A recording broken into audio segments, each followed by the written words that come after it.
세상적인 지혜와 차원이 다른 지혜라는 제목으로 말씀 증거하겠습니다.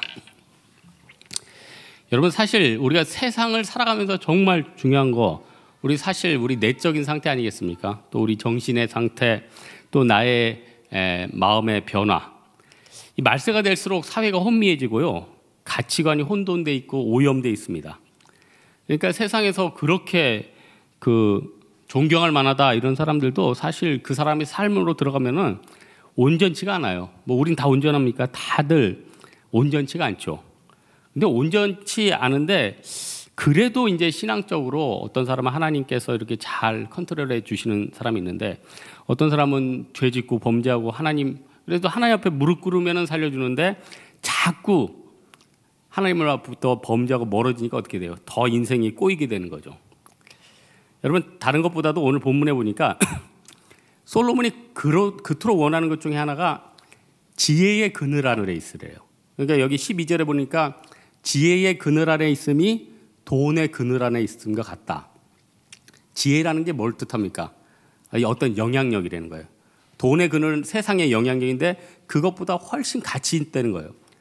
여러분, 사실 우리가 건강한 내적인 상태, 또 마음의 평화, 또 세상을 살아갈 힘을 얻으려면은 내가 영적으로 건강해야 됩니다. 또 내 정신 상태가 좋아야 됩니다. 그러려면은 제일 필요한 게 뭐겠습니까? 좋은 걸 좀 많이 접해야 되죠. 나쁜 걸 접하면요, 내 생각이나 말이 나쁜 대로 변화되고요, 좋은 걸 자주 접하면은 좋은 대로 생각이 변해요. 저는 유튜브를 보면서 어떤 생각을 하냐면은, 정말로 이 진행자와 이 컨텐츠는 너무너무 좋다. 너무너무 이건 진짜 보석이다. 구독, 좋아요. 구독, 좋아요, 즐겨찾기. 어쩔 때 그것도 뭐 이렇게 후원해 줄 수 있습니까? 진짜 돈까지 좀 쏴주고 싶어요. 너무너무 고마워. 야, 정말 이렇게 좋은 사이트가 있나? 근데 전체 구독자가 별로 없어요. 너무너무 놀랐어요. 야, 이렇게. 반면에요, 정말 쓰레기 같은 야, 말초적이고 자극적이고 저질 말투선, 이건 없애버려야 된다. 100만이 넘어요. 구독자가 100만이 넘어요. 그래서 저는 여기서 안타까웠어요. 어떻게 보면 예수님께서 좁은 문에 들어가기를 힘써라, 무슨 말입니까? 좋고 귀중한 거는 너무 작다는 거예요. 그게 좋은지 나쁜지 알아보는 눈은 너무나도 작다는 거예요. 우리 다른 것보다도 우리 홍대세계 성도들은 영안이 좀 활짝 열렸으면 좋겠어요. 참된 지혜가 뭔지 알았으면 좋겠어요. 여러분, 전도서 잠언 진짜 많이 한번 읽어보십시오. 그러면 지혜가 생겨요. 제가 전도서 잠언 너무너무 많이 읽고서는 제가 120세 노인이 돼요. 진짜 120세 노인이 돼버렸어요. 안에 세상에 연연하지도 않고, 뭐 성도들 누구 뭐 판단하지도 않고, 누구 차별하지도 않고, 다 똑같아요. 저는 성도님들 열심히 섬기다 가면 된다. 그거 하나밖에 없어요. 그러니까 세상이 너무너무 단순해지는 거죠. 솔로몬이 원래는 참 하나님 앞에서 지혜가 있었는데, 솔로몬이 막판에 연약해진 게 뭡니까? 이 지혜라는 게 또 세상적인 지혜가 있거든요. 그러니까 솔로몬이 지혜가 있는데 하나님의 지혜도 있고 세상 지혜도 있는데, 이 세상 지혜의 맛을 느낀 거예요.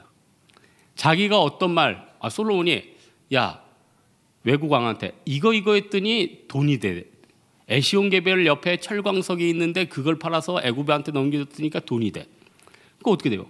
스바 여왕도 찾아오고 바로 애굽 왕도 솔로몬 사위로 맡고. 그러니까 여러분, 예수 믿는 사람도 세상적인 정보를 주고 힘을 주면요, 사람이 모입니다. 우리는 마찬가지 아닙니까? 여러분, 믿음 없어도 우리에게 정보를 주고 좋은 걸 주면 어떻게 돼요? 거기에 다 몰려가죠.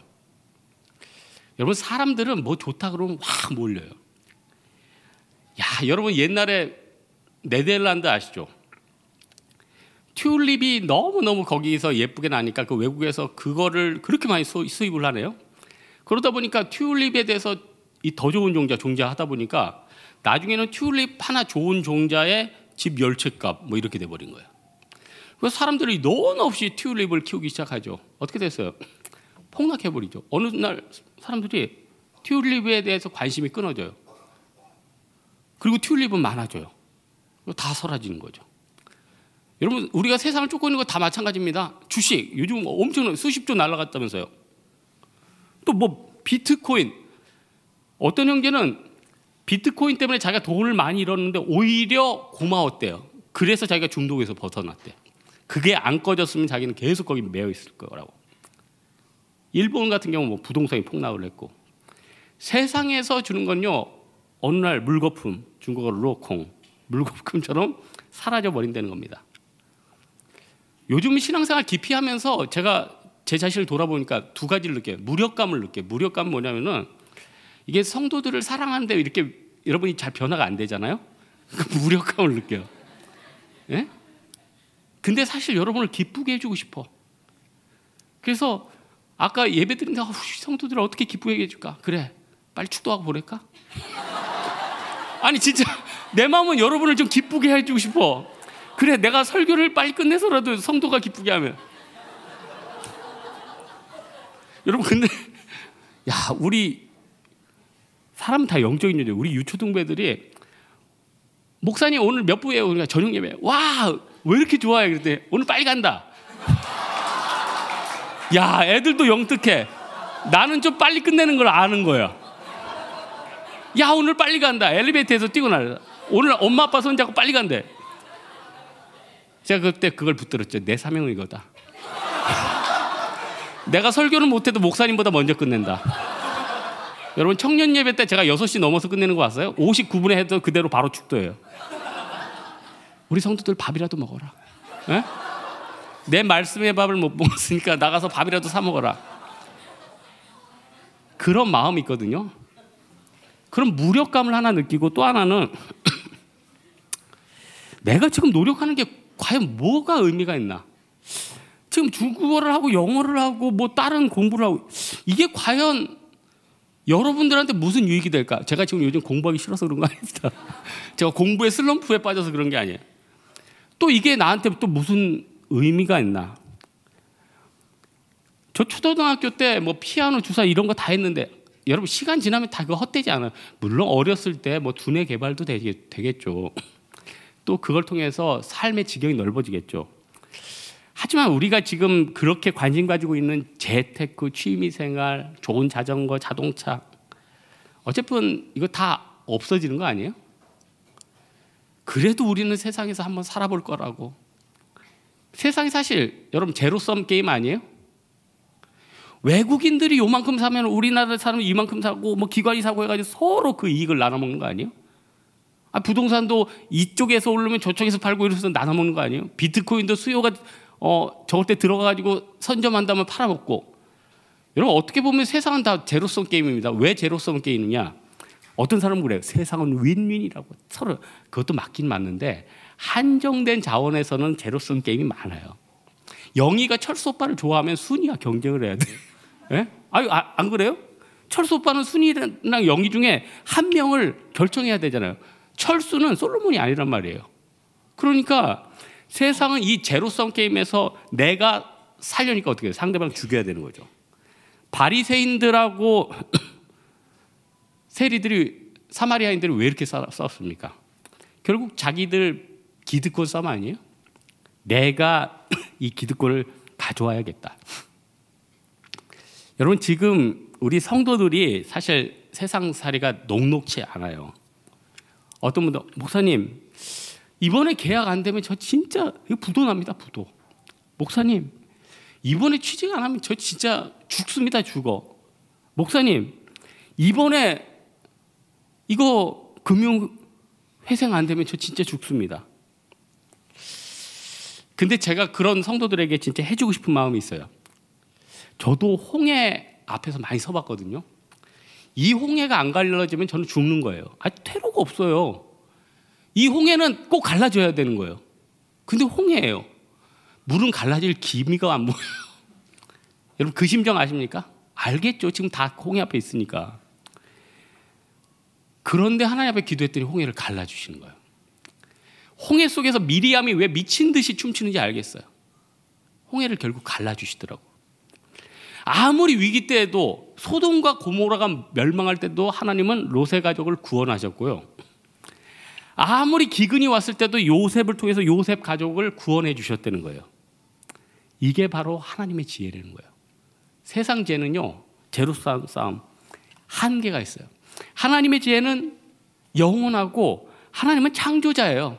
돈이 없으면 돈을 만들어주고요. 사람이 없으면 사람을 만들어주고요. 하나님이 기회가 없으면 기회를 만들어주세요. 이 하나님 의지하면 우리는 살 수 있다는 거예요. 그렇다면 이 참지혜가 하나님으로부터 오는데 이 하나님의 지혜를 어떻게 받느냐는 거예요. 여러분, 지혜가 히브리어로 호크마입니다. 제가 성경 연구할 때 제일 많이 보는 주석이 호크마예요. 제가 예전에 미군하고 결혼한 한 여자분 그 아이가 100일이라고 돌예배라고 해서 제가 초청돼서 갔어요. 남편은 미군. 근데 아이 이름이 뭡니까? 제가 아이한테 그죠. What's your name? 죄송합니다. 그랬더니 소피아래요. 소피아. 그래서 소피아구나 했는데 이게 헬라어로 지혜예요. 지혜. 그러니까 미군이 자기 딸한테, 예쁜 딸한테 소피아, 헬라어로 정말 지혜라는 이름을 붙여준 거죠. 골로새서 2장 3절에 보니까 그 안에는 지혜와 지식의 모든 보화가 감춰져 있다. 그 안이 어디입니까? 하나님이래요. 그리고 이 지혜가 하나님 앞에 갖춰졌는데 이 지혜는 11절에 보니까 유산같이 아름답고.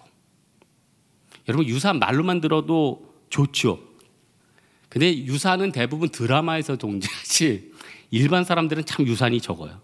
근데 진짜로 큰 유산이 있다. 그러면은 그 유산만 해도 기쁘겠죠. 유산을 오늘 본문에 아름답다고 표현했어요. 지혜를 뭐라고 해요? 아름답다고 표현했어요. 여러분, 돈이, 어떤 분은 옛날에 책을 그렇게 썼대요. 돈은 아름다운 꽃이다.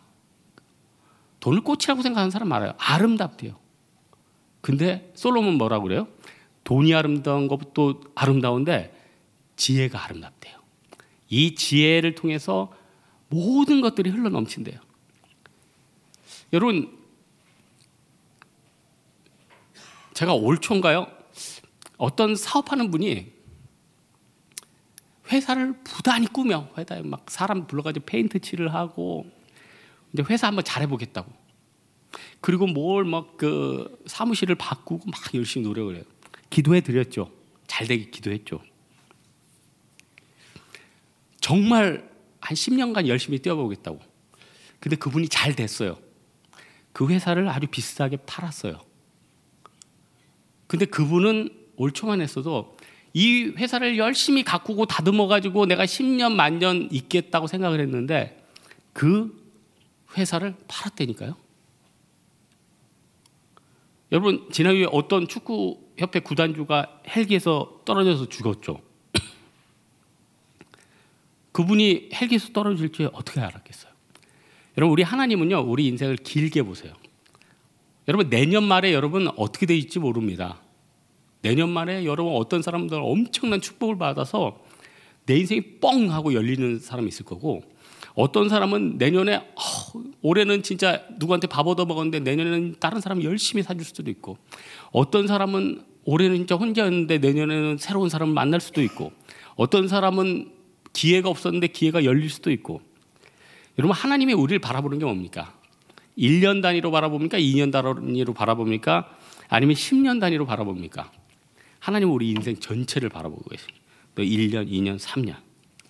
그렇다면요, 우리가 하나님의 이게 지혜인지 아닌지 어떻게 할까요? 여러분, 큰 중요한 문제를 결정을 해야 돼요. 당장 이번 주에 큰 문제를 결정해야 된다. 아니면 올 말까지 큰 걸 결정을 해야 된다. 이게 하나님의 지혜와 하나님의 뜻이 아닌지 어떤지 제대로 된 결정인지 내리는 비법을 하나 알려드릴까요? 이건 진짜 비법이에요. 일단 중요한 결정을 내리기 한 2, 3주 전에는요, 죄를 좀 절제를 하세요. 평소에 짓던 죄의 한 3분의 1만 짓고 죄를 좀 줄여줘요. 왜냐하면 죄를 좀 줄여줘야지 하나님의 음성이 잘 들려요. 자기가 죄를 막 짓다 보면은 하나님이 부담스럽고 잘 기도를 안 하게 돼요. 죄를 조금씩 줄여줘요. 저도 마찬가지예요. 큰 결정이 있다 그러면은 정결한 생각 안 하고 이 생각하면 안 돼. 나쁜 생각하지 말자 하면서 계속 하나님만 바라보면서 스님 이상으로 굉장히 경건해져요. 그 다음에 죄를 절제한다면 어떻게 되죠? 기본적인 예배는 드리세요. 어떤 사람은 뭐 예배도 안 드리고 기도 생활 안 하는데 하나님의 결정대로 그게 또 어불성설 아니에요? 아니 주유를 안 하는데 차가 어떻게 가겠어요? 예배를 안 드리고 기도를 안 했는데 어떻게 하나님의 뜻대로 가겠어요? 그래서 예배를 열심히 드리고 기도 생활을 하고 가벼운 마음으로 결정하면 돼요. 그렇게 해서 한 2, 3주에서 가벼운 마음으로 결정하면 돼요. 내 마음 가운데 하나님을 원망하고 저주하고 이런 상태로 결정하는 게 아니라 가벼운 마음으로 하나님의 결정을 하면은 너무나도 중요한 문제인데요. 목사님 어떻게 가볍게 해요? 그냥 가볍게 하세요. 그러면은 하나님은 살아계시기 때문에 너무 큰 범죄를 하거나 얘 인생이 완전히 망가지지 않는 이상은 대충 하면은 대충 잘 될 거예요. 이거 굉장히 중요해요. 대충 하면 대충 잘 될 거예요. 이 사람인가 아닌가 대충 해서 하면은 잘 될 거예요. 이 사업이 아닌가 긴가 대충 하시면 돼요. 치밀하게 정리하고 머리털 막 빠지도록 고민하고 노력하고 해도 안 되는 게 사업이고 우리 인생이고 대충 했는데도 잘 되는 게 우리 인생이에요. 그게 전도서 그거 아니에요? 그래서 13절에 보면 하나님이 행하시는 일을 보라. 하나님이 굽게 하신 것을 누가 능히 곧게 하겠느냐. 하나님이 굽게 하면 우리가 곧게 할 수 없고요. 하나님이 곧게 하시면 우리가 굽게 할 수 없어요. 그냥 하나님을 한마디로 기대하라는 거예요. 하나님의 지혜는 뭐예요? 하나님을 기대하라는 거예요. 지금 좋은 일 안 좋은 일 다 상관없어요. 기대하면 하나님이 다 주십니다. 지금 내 안에 있는 뭐 다른 잡다한 것들 다 사라질 거예요. 하지만은 하나님의 지혜를 품고 가면은 우리 인생은 승승장구가 된다는 거예요. 그냥 예배의 자리에 붙어 있고요. 제가 보니까 대부분 인생의 2, 30년은 다 사막 같은 데서 살아요. 사막이 뭐냐? 고난이 있고 안 풀리고 어렵고. 저도 인생 들어보니까 2, 30년은 다 사막이어서 전 지금이 제일 행복해. 자유롭고 저 하늘을 바라보고 예수님을 바라보고 우리 홍대세계 성대 옛날에 뭐 큰 교회도 좋고 뭐 지금이 제일로 행복해. 여러분 하나님의 지혜를 품으면요 하나님 우리 살려주십니다. 그러면 누구든지 예배의 자리에 있으면 하나님 지혜를 주시죠. 그러면 이 지혜를 어떻게 돼요? 많은 사람들은 지혜를 활용하라고 줬는데 밭에 감추어진 보물이에요. 지혜를 묻어놓고 활용을 안 해요. 여러분 지혜를 묻어놓고 활용을 안 한다. 너무 안타까운 거 아니에요?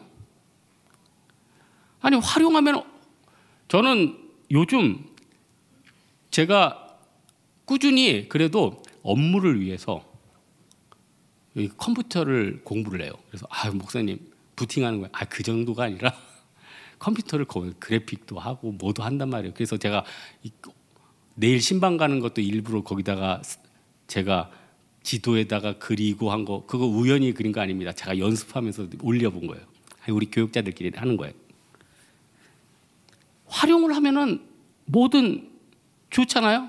근데 좋은 것도 활용을 안 하면 뭐예요? 쓸모가 없죠. 에? 많은 사람들이 하나님의 지혜가 대단하다 하는데 이 하나님의 지혜를 활용 못하는 사람들이 너무나도 많다는 거예요. 궤변론자들이 많아요. 소피스트들이 옛날에 궤변론자라고 그랬죠. 지식은 너무나도 많은데 그 지식이 주변을 살리는 지식이 아니에요. 그러면은 그 사람 책 1000권 읽고 10,000권 읽는 것보다 100권 깨달은 마음으로 읽는 게 더 나은 거예요. 그 희극, 아테네 희극 중에 구름이라는 희극이 있는데 거기 그런 내용이 있어요. 여러분 소피스트들은 뭐죠? 그냥 말만 해서 그냥 실속은 없고 말만 잘해. 그래서 소피스트라고 얘기해가지고 당해낼 사람들이 없어. 근데 그들의 삶이나 그들의 진짜 지식이 아니죠. 이 어떤 아버지가 자기 아들을 소피스트 학원에 보냈대요. 이 구름이란 희곡에 나오는 얘기예요. 아버지가 빚지면서도 아들을 교육시키겠다고 소피스트 학교 유명한 데 보낸 거예요. 나왔는데 아들 지식이 장난이 아니에요. 워킹 네이버, 워킹 네이버, 워킹 구글이에요. 대입만 되면 애가 줄줄줄줄 나오는 거예요. 근데 입은 줄줄줄 나오는데 삶은 더 안 좋은 거예요. 맨날 빈둥거리고. 아버지가 화나가지고 자식을 잡고 따귀를 사정없이 때렸어요. 야 임마, 내가 빚을 지고 너를 교육을 시켰는데 너는 입만 살아있냐? 왜 일은 안 하고 더 망가져 있냐? 아들이 그래요. 아니 왜 나를 때리는 거예요? 내가 너를 사랑해서 때리는 거 아니냐? 그랬더니 이 아들, 나도 아버지를 사랑해요 하면서 같이 때렸어요. 미친놈 아니에요, 미친놈. 여러분, 참된 지혜가 뭡니까? 몰라도 진짜 그 안에 진실함이 있는 거, 그게 호소력도 더 큰 거 아니에요? 우리 다른 것보다도 예수님 믿는 사람이 빛과 소금 돼야 된다면서요. 그럼 빛과 소금이 되려면 뭐 해야 됩니까? 주변 사람들 세워주고 칭찬하고. 저는 이 집 근처에서 가게 갈 때 뭐 내가 저 목사입니다 이렇게 안 써놓으니까 어떤 사람은 모를 거 아니에요? 그럼 가게 주인들이 그래요. 참 선하세요. 아 죄송합니다. 아니 가게 주인들이 그런다는 걸 선하시다는데 여러분 왜 이렇게 비웃고 그래요? 그분들이 선하시다는데 저는 무조건 맛이 없어도 칭찬하고 항상 뭐 기분 나쁘게 할 일 있어요? 또 제가 점액질이라 뭐 잘못 사도 안 바꾸고 그러니까 다 좋아하죠. 근데요 세상에 보면은 인터넷 같은 데 보면은 그냥 온통 까느라고 정신이 없어요. 아니 기자들 얼마나 쓰고 취재하느라고 힘들고 얼마나 바쁘게 열심히 해요. 그러면은 수고한다 이러지 마세요. 뭐 조금만 자기 마음에 안 맞으면 이 기레기 뭐 기레기가 했더니 쓰레기와 뭐 기자의 붙임말이래. 얼마나 그 사람들이 나쁘겠어요. 우리 교회도 공인중개사 하는 분들이 있는데 하여튼 그분들 또 열심히 다니면서 수수료 받으면서 일하잖아요. 근데 뭐 조금 마음에 안 들면 떡방들이 뭐 잘못해서 그런다 그러고. 또 저는 목사로서 여러분을 얼마나 눈물로 기도하겠어요. 뭐 좀 먹으면 먹사라고 그러고. 그러니까 사람들이 도대체 존경하는 게 없어요. 여러분 우리나라 위기는 이제 존경하는 사람이 하나도 없어요. 다 비난이야, 다 비난. 이래서 비난, 저래서 비난. 감사가 없고 존경이 없고 입에 존경이 없는 나라는요 하류 국민 되는 겁니다. 다른 게 하류 국민이 아니에요. 그게 하류 국민이에요. 존중하는 문화가 있어야 되고 세워주는 문화가 있어야 되고. 그래서 우리가 깨져야 돼요. 하나님의 지혜를 통해서 우리가 깨져야 돼요. 전도서든 많이 읽고 깨져야 됩니다. 잠언이든 많이 읽고 깨져야 돼요. 깨지면은 그 안에서 어떻게 돼요? 그 안에서 그냥 차고 넘치는 지혜가 넘치는 거죠. 우리 사랑하는 우리 홍대세교회 성도들 좀 단순한 것부터 하나님의 지혜를 활용했으면 좋겠어요. 성경 읽다 보면 부담스러운 데가 많죠. 네 전 재산을 팔아. 이거 참 여러분 얼마 없어도 그거 하나님 이 전세금을 다 던져서 하나님 이 월세 보증금을 던져서 하나님 이 집을 던져서 아니면은 네 있는 곳을 떠나. 그래 정규직이지만 떠난다. 아니 진짜 하나님 그러라고 그러면 이거 쉬운 거 아닙니다. 그래서 여러분 성경은요 이렇게 대충 봐야 돼요. 너무 깊이 봐요. 내가 오늘부터 다 실천한다. 한 장이 넘어가기 전에 이미 나는 기독교와 멀리 떨어져 있어요. 너무 이건 사실 힘든 거예요. 여러분 저 어떤 뭘 공부를 한다 그러면은 요거를 첫 페이지부터 완벽하게 본다. 절대로 그렇게 될 능력도 별로 없지만은 그럼 피곤하잖아요. 1페이지부터 막 한 500페이지 있다 그러면 대충 봐요. 대충 봐요. 그러면서 다가오는 것만 줄거나 그거만 익히면 되지. 그리고 뭐 대부분 책들은 그냥 넣어놓고 정말 좋은 책이다 그러면 다시 읽어요. 그러면은 거기서 두 번째 한 옛날엔 40% 읽혔는데 그 다음에 한 70% 세네 번 정도 읽으면 다 들어오죠. 그러니까 마틴 루터도 성경 해석하고 적용할 때 그랬어요. 성경 읽을 때 사과나무랑 똑같다는 거예요. 사과나무 열매 어떻게 따느냐? 떨어져 있는 사과를 주워 먹으래요. 아니 밑에 사과가 떨어져 있는데 원숭이처럼 올라갈 필요는 없잖아요. 떨어진 걸 먹어요. 그 다음에 손을 뻗쳐가지고 딸 수 있는 걸 먹으래요. 그 다음에 사닥다리를 이용해서 올라가서 먹으래요. 이게 마틴 루터가 권하는 성경 해석이요, 성경 실천의 방법이거든요. 그러니까 내 전 재산을 던지고 내 직장을 던지고 내가 모든 선교를 가라. 모든 선교를 갈 수가 없어요. 내 직장을 던지면 뭐 먹고 살 겁니까? 모든 시간을 다 할 수는 없는 거예요. 할 수 있는 것만 하면 돼요. 근데 우리는 뭐 아니면 도예요. 이것도 하고 저것도 하고. 네? 감사원금도 평소에 너무 어려우면은 11조만 하세요. 11조만 해도 돼요. 저 오늘 감사원금 했어요. 근데 아니 11조만 하시라니까. 그러나 11조만 해요. 감사원금 절대 하지 말고. 그러다가 어쩌다 감사원금만 하면은 헌금이 기대돼요. 저는 요번 달 18일 날 추수감사절에 내가 헌금할 게 기대가 돼. 모으고 있어. 그래, 담임 목사님 말씀처럼 10의 1조를 한번 더 해보자. 그게요, 억지로 짜내는 게 아니에요. 기대. 하나님이 이걸 하면 또 얼마나 많은 은혜를 주실까? 네? 얼마나 많은 은혜를 주실까? 여러분이 만약에 감사헌금을 하나를 드렸는데 여러분 20년 동안 안 고치던 위장이 고쳐졌다가 생각해봐. 할렐루야죠. 여러분이 정말 11조가 내기 힘들었는데 11조를 1년간 진짜 신앙으로 참고 냈어요. 그랬더니 가족 간의 관계 이런 게 다 풀렸다고 생각해봐. 돈으로도 안 되는 걸 하나님이 풀어줘요. 그게 바로 하나님의 지혜예요. 오늘 말씀의 결론을 맺겠는데 이 세상은 보통 험한 것이 아니죠. 다 쥐레입니다. 혼자 헤쳐나가기 힘든 것이에요. 그런데 하나님이 주신 지혜의 눈이 있으면 다 피할 길이 있어요. 다 살 길이 있어요. 또 하나님 필요하면요, 홍해도 쫙 갈라주세요. 얼마나 우리 하나님 좋으신 하나님인지 모르겠어요. 홍해 갈른데 그 중간에 미리암이 가가지고 덩실덩실 춤을 추고 하나님을 찬양했죠. 미리암의 노래, 그 찬양 너무 좋죠. 너무너무 좋아요. 또 하나, 다윗이 하나님의 법궤에서 덩실덩실 춤을 추는 거예요. 요즘 말씀 묵상할 때마다 저는 덩실덩실 춤을 추고 있어요. 너무 좋아. 여러분 성령 충만 안 하니까 제 느낌을 모를 거야. 너무 좋아요. 너무 탈 쓰고 막 이렇게 하고 싶어. 너무너무 좋아요. 우리 세상에 많은 지혜가 있지만 이걸 다 배설물처럼 여기고 차원이 다른 우리 하나님의 지혜를 체감하고 살아가는 여러분 되기를 주님의 이름으로 축원합니다. 예, 우리 한번 찬양 하나 하겠습니다. 이 땅의 주가 보이신 생명의 길 찬양하겠습니다.